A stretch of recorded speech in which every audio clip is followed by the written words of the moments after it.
ഞാൻ ഇവിടെ ഹോട്ടലിൽ വന്നപ്പോഴേ എന്താ സംഭവം അറിയില്ല, ഞാനിപ്പോ എത്തിയുള്ളൂ. വലിച്ചെറിയണ്ടല്ലേ, എന്താണ് സംഭവം? എത്ര സമയം സംഘടന തുടങ്ങിയിട്ട്? കുറച്ചു നേരമായി. ഓ, ഞാൻ കുറച്ച് ലേറ്റ് ആയി പോയി.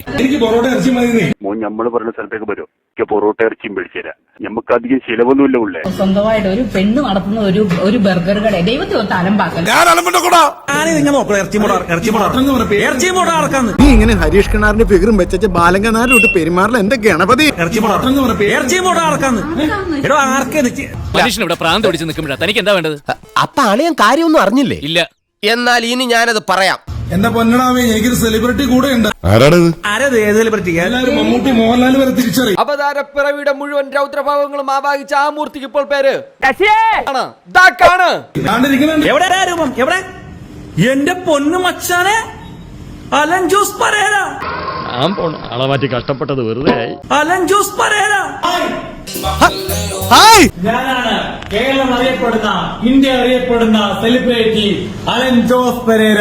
ഇത്തിരി സൗന്ദര്യമുള്ള പെണ്ണുങ്ങളെ കറക്കിയെടുക്കാൻ നടക്കുന്ന സാമൂഹ്യ ദ്രോഹിയല്ലോ താൻ. ഇപ്പോൾ ലോകത്തെ നടന്മാരെ ഒന്നും ആർക്കും വേണ്ട, മലയാള സിനിമ നടന്മാരെ ആർക്കും വേണ്ട. മണം പിടിച്ച് നീ ഇവിടം വരെ എത്തിയതല്ലേ അമ്മട്ടി മോനെ. ആരോടാ ഇങ്ങോട്ട് വിളിച്ചത്? എല്ലാവർക്കും എന്നെ മതി, അതും അലൻ ജോസ് പരേര മതി. എന്താണ് സാർ ഈ അസുഖത്തിന്റെ പേര്? It's a kind of phobia. ഹോബിയ. അതെ, സൂക്ഷിച്ചു പോണ, ശങ്കരേട്ട ഇളകി നിൽക്കുക.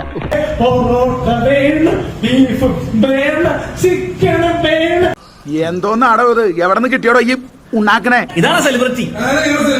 എന്റെ പൊന്നത് വേൾഡ് വൈഡ് സെലിബ്രിറ്റി. വിജയൻ ചേട്ടാ, കുന്തിരിക്ക എനിക്ക് ഇഷ്ടമാണ് എന്ന് വെച്ചാൽ അതിന്റെ മൂട്ടിലിട്ട് പോയിക്കരുത്. ആൾക്കാർ ഇവനെ കളിയാക്കും, ഞാൻ കളിയാക്കൂല. കാരണം വെച്ചാല് ഒറ്റക്ക് ആരും ഇല്ലാതെ കേറി വന്നൊരു മച്ചാൻ. അപ്പൊ ഞാൻ പൊട്ടനാ? ഇത്രയും ഞാൻ ചെയ്തുകൊണ്ടിരിക്കുന്നു, ഞാൻ പൊട്ടനാ? ഒരു പാട്ട് വെച്ച് തന്നാൽ ഞങ്ങൾക്കൊന്ന് എന്റർടൈൻ ചെയ്യാമായിരുന്നു.